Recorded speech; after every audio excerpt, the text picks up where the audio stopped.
The one thing I could tell you that I don't talk about that much, and I really should begin to, in all of my seminars, is that I've never had a fear of walking away from something that's not good for me. And because of that, I am where I am. A lot of people get stuck in places they don't want to be in because they're scared to walk away. And an example of this would be, I had two jobs. I was working as valet, and I was working at CPK, California Pizza Kitchen, as a host. And the host at CPK also has to clean the bathroom for whatever reason. I'm not cleaning the fucking bathroom. Like, it's just not a thing I'm gonna do, right? So, it's like, hey, Marcel, the bathroom's dirty. I go in there, at least the manager over the radio says it. I see towels on the ground, I kick the towels. And I'm like, all right, I kick them to the stall. I don't give a fuck. I go back out to the front. Hey, how can I help you? Give them a menu. Yeah, come sit here, right? And then I'm just in the front again. Over the radio, hey, Marcel, I told you to clean the bathroom. The bathroom's not clean. I go back, there's more towels on the floor. I'm like, no one even entered this restaurant. Like, there's almost nobody here. How are there more towels on the floor? Doesn't make any sense. So I fucking go in there and I'm like, this is some bullshit. I bet you fucking manager's doing this, So I kick it under the stall again. And I come back, I hear over the radio again, he's like, Marcel, I'm coming to get you. The bathroom's not clean. I go in there, and there's two stalls. There's a small one, which is where I've been kicking everything, and then there's a big one. I thought he was going to open the small stall and point out the fucking towels, and I was going to get in trouble. He opens the big stall, and to my surprise and disgust, there's fucking shit on the wall. And I look at it, I look at him, and I go, here's my name tag, like, I'm out. And he looks at me, right? Because I'm the only host working. You can't do that. And I go, I can do whatever I want. I quit, And he's like, well, I'm not going to give you a recommendation. And I'm like, I don't need one. I'm never going to work for anyone ever again. And I quit my job. And if I hadn't quit my job, probably would have quit the next day for whatever reason anyways. But let's just say I hadn't quit my job, what would I be at best? A general manager of a California pizza kitchen, Like, not that it's a pretty bad job. Like, anyone says it's not a bad thing, like, no, it's a bad thing. I think people could grow. Like, maybe you could start there and you can go somewhere else, but there's just so much more potential for everybody. And if you don't walk away from whatever it is you're doing, well, you're gonna get stuck where you're at. So that's work, but also walking away from college, right? I had to drop out of college, which was a pretty big expectation that everyone around me had. They're like, Marcel's gonna be the doctor. He's gonna be a plastic surgeon. I was like, oh, everyone was so impressed. This guy's gonna be a plastic surgeon. Well, I didn't want to be a plastic surgeon anymore. I changed my fucking mind. I remember I would talk to these plastic surgeons. They're all assholes. Every single one, I'd be like, hey, can I like sit with you? Can I come watch you do stuff? They're like, nah, and they're all assholes. And at the time, they drive like a Mercedes convertible. I'm like, wait a second, I got that shit at 21. Like, if a 21-year-old can get it, it's not even impressive. You went to school for 16 fucking years, and a 21-year-old get the same car as a plastic surgeon. I'm like, whatever. But I didn't know that at the time. I just knew that they went to school for a very long time, and a lot of them were just not nice. So I'm like, whatever. Do I want to wait 16 years to go be a doctor? Not really. And then dropped out of college, and guess what? Felt good. Quit my job, I felt good. Every time I fired someone, I've never regretted it. Every time I've left a relationship, I've never regretted it, ever. So sometimes you should walk away, you just don't have the balls to do it. And if you did it, your life would only get better. Problem is, most people don't have the habit. So let's get clear on the things we should walk away from. And there's always a thing, whether it's a habit, it's a behavior, it's a routine, like, you guys have no idea how many times I've had my staff hide my PlayStation from me. I'm not even addicted, and yet I have them hide shit from me. Or have them hide like cake or cheesecake or, desserts. I have them hide it from me because I just don't need it around me. And when it's not around me, I feel good. Now, this is gonna sound slightly controversial, but it's true. I was dating a girl last year. I broke up with her in April. It's the last time I had a girlfriend. And at the beginning of the relationship, I walk into my room. I had just finished doing a call with Breakthrough. So everyone was in Breakthrough last year in like February. I just finished the call with all of them. And I go in my room. I'm excited to see her. I'm excited to go about my day. I'm like, yeah, that was a fucking killer call. I'm in a great mood. I walk in and she's crying. And I go, what's wrong? Why are you crying? She goes, and she's got birth control. She got an IUD. She doesn't get her period, so her hormones are pretty stable. It's not because she's about to get her period. And I'm like, why are you crying? She goes, I don't know, and acts like a bitch. And I just immediately said, get the fuck out of my room. She goes, what? I'm like, get the fuck out of my room. When you feel better, come back. Otherwise, don't come back at all. She never, ever, ever was unhappy again for no reason, ever, the entire relationship. But I realized she was doing that because that's a pattern that used to get rewarded for her. The second she became my girlfriend, 2 days later, 2 days after I said, okay, you're my girlfriend, she starts testing me and doing all this bullshit. And I was down to walk away. I'm like, if this is how it's going to be, I'm not part of this. Like, I will never settle, not for a moment of my life, for something I'm not happy with. Now, you can have empathy, you can understand, like, if there was context there, but there was no context. The context was, let me gain leverage over the situation using this manipulative strategy, and it didn't make me feel good. I came in feeling really, really good, and it didn't make me feel good. I'm like, I don't want this. It doesn't make me feel good. I don't want to be around it. If something doesn't make you feel good, and you have control over removing it from your environment, get rid of it. If you don't have control over it, but you can move, remove yourself. If you can't remove yourself, then you have to really get strong with your mindset, or avoid the thing that's bothering you as much as possible. Yo, the party's really lit. I wanted to talk to you guys on the side because I'm out here, everybody's here. Look, we are the party, my friends. I'm here for you. And now that we're partying together, friends that party together, stay together. Which is why I want to see you at Limitless Wealth, October 25th to 27th. Click the link in description right now, get yourself a ticket. If you're watching this later, I'll see you at my next event, link in description. Mwah. Now, the reason you want to do this is because we understand that your emotions control your behavior and it controls your perception. As we saw with the glass earlier, he said something negative and suddenly his perception of the glass was immediately negative. There's nothing wrong with it, but the more he looked at it, the more the unconscious started to spew out its unconscious thoughts, and it's like, yeah, it smells like tap water, it's disgusting, it's vile, whatever. He didn't use those words, but the same emotion. This is the point. If you're around someone who puts you in a negative state, it's going to fuck you up. Now, the reason it's good to understand this is because this is, again, a hypnotic phenomenon. Name one thing you experience, and I will explain to you how it's hypnosis. Who here thinks falling in love is natural? As natural as it is, it's hypnosis. I can make you fall in love with a goddamn cup. I swear to God, you'll be in love with a cup. I make people fall in love with candy bars, and then I eat the candy bar in front of them, and you see them crying in agony like I traumatized them. Oh, you're eating my wife, what the fuck? Like, it's a thing, I'm not kidding. I just want to see if it's possible. You can hypnotize someone to practically experience anything. Has anyone ever seen my strange addiction or my weird fetish or whatever those fucking shows are? There are people who date like plywood. What the fuck you mean you're dating plywood? Well, they were fucking hypnotized. You want me to fix their problem? I can fix it in 10 seconds. But, you know, they don't tell me to fix it. So everyone's like, oh, they just have a mental disorder. No, they're just in goddamn trance for some reason. I don't know what happened. Maybe they had a dream or something about this plywood, and now they woke up in love with plywood. You know, I don't know. But I know it's not something that's permanent. And in the same note, you might sit there and you might feel offended. You're like, damn, this person I was with cheated on me. The person you're with was just easily influenced. Sucks to suck, you know? You dated someone who was just really, really easily influenced by the environment. So good for you. You dodged the bullet. Now, someone talks shit to you. They're not nice to you. You're letting it happen. You are influencing them to treat you like shit. To master your mind, you also have to be able to walk away from things that are hard to walk away from.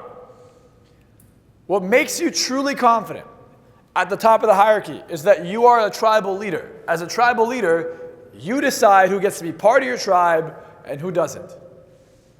And if you're not willing to remove someone from the tribe, to remove them from your life, to get them out of your environment, what does that mean? It means you're not actually that high on the hierarchy. And if you're not that high on the hierarchy, you can only feel the emotions of someone below. And the emotions of someone in the middle can fluctuate depending on the environment. If they're around a really good leader, someone in the middle will move up. If they're around someone below, it'll move down. You know, I know someone who works for Tony Robbins, and this individual only focused on Tony Robbins shit, went all in on Tony Robbins shit, got burnt out, couldn't handle it. Tony Robbins has been doing his stuff he's 64 years old, he's been doing it for God knows how many years, 45 years, and has like 64 other businesses, or 80 other businesses, and he's a billionaire. And this is just a small piece of the pie. And yet, He's not burnt out. Why? Because you have someone who's done the work to get to the top of the hierarchy, and you have someone who attached themselves to someone on the top of the hierarchy. The standard is really high, brings them up, but eventually they'll go back down to where they're supposed to be, unless they've done the work.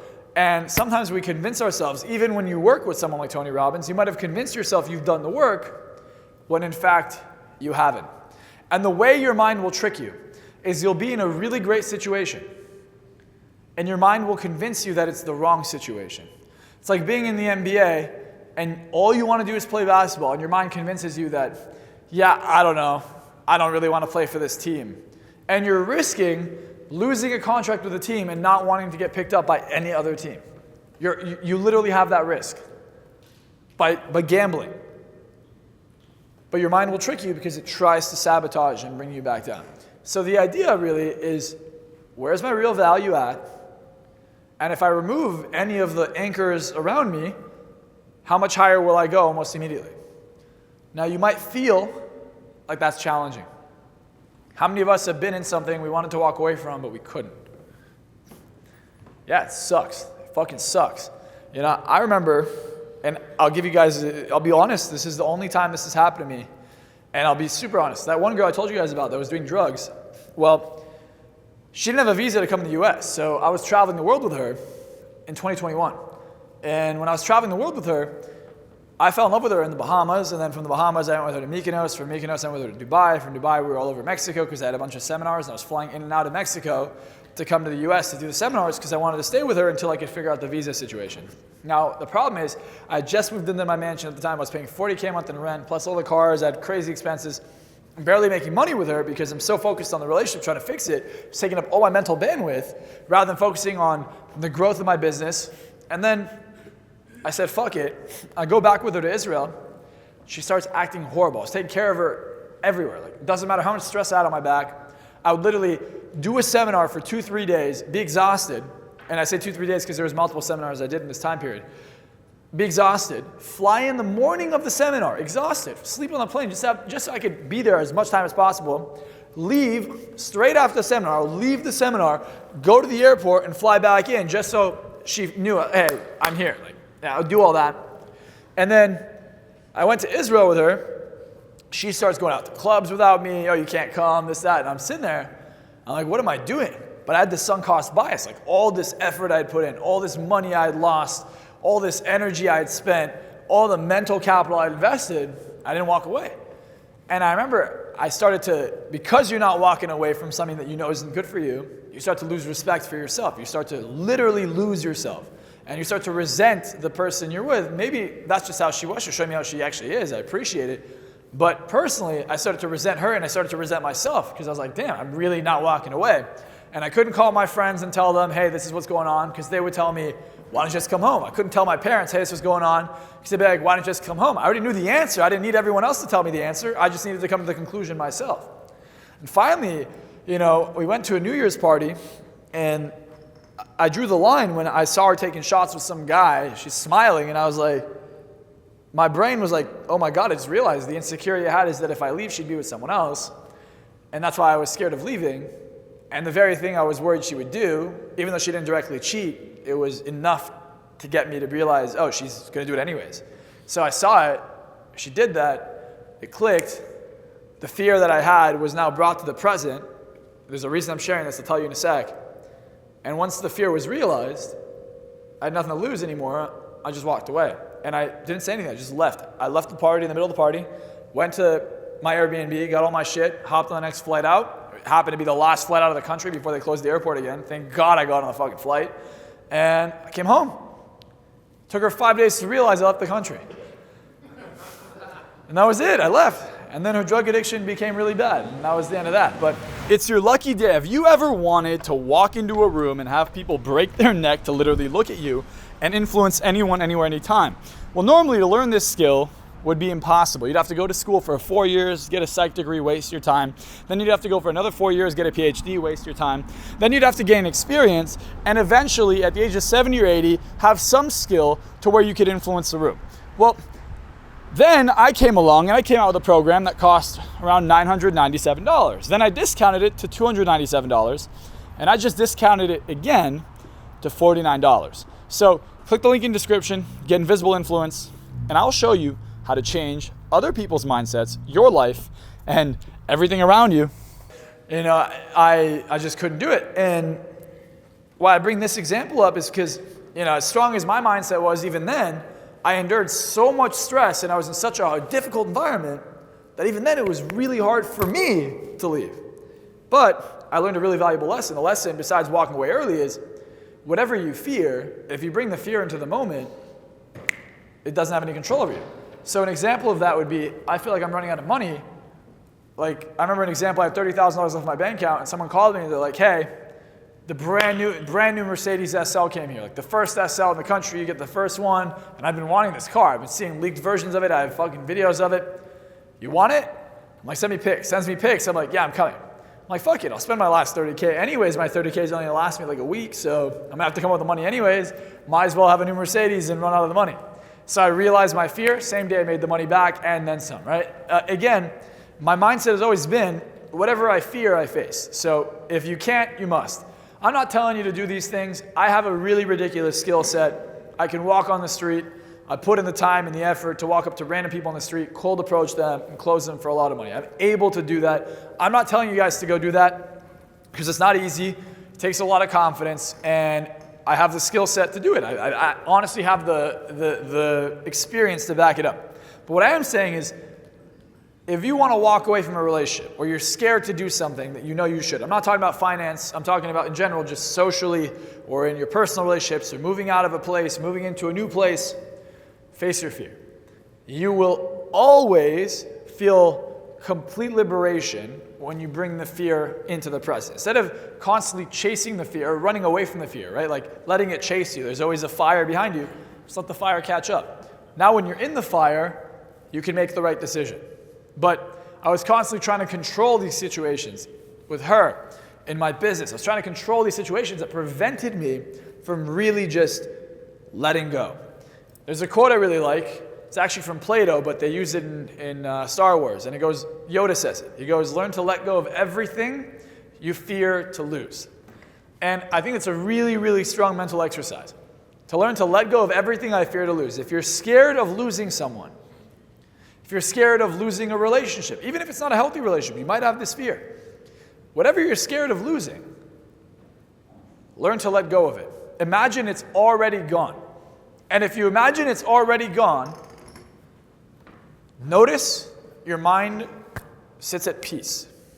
And when you sit at peace, you now can make decisions that are correct. Sometimes you could love someone from the bottom of your heart. You could love something from the bottom of your soul. But you know it's not right for you. Walk away. The fact that you even think about it, the fact that there's even that doubt, means that it's not the right thing for you. Does this make sense so far? So I'd like you guys to be vulnerable with one another, open up, and share. Hey, what is something I can walk away from? And from the lens of hypnosis, the reason you're scared of walking away is because the blueprint you have planned out in your head months in advance, right? You've planned out 30 days, 90 days, 5 years. You've envisioned this fantasy that's entranced you over and over and over again. And you're so locked in on this thing that in the present moment, you're addicted to the future. You're addicted to the potential of whatever it is you're scared of walking away from. You have to let go of the future, again, the future of losing them, the future of what it could be. You got to let go of the future, come back to the present, see reality, and ask yourself, well, what is reality? And make the decision based off of what is happening today, not what it can be in the future. Any decision you make based off of what it can be is always the wrong decision. I'm burdened by what has been. Say again? What can be, I'm burdened by what has been. Exactly. Exactly. You don't want to let the past, right? The past has been amazing. I'll give you an example. If you're with someone and you love them dearly and you have an amazing past with them, but the last year has been rocky and in any other context, intolerable or unacceptable, leave. It's not like, hey, I'm sorry, I'll get better. There's no need to get better. you've already gotten worse.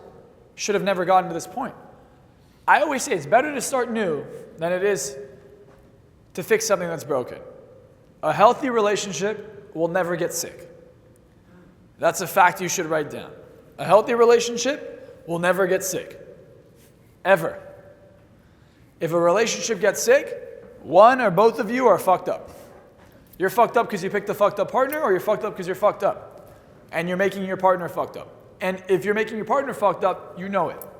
You just have to admit it and get better. And if your partners that you're picking are bad for you, raise your standards. I have a ridiculous standard. Be nice to me.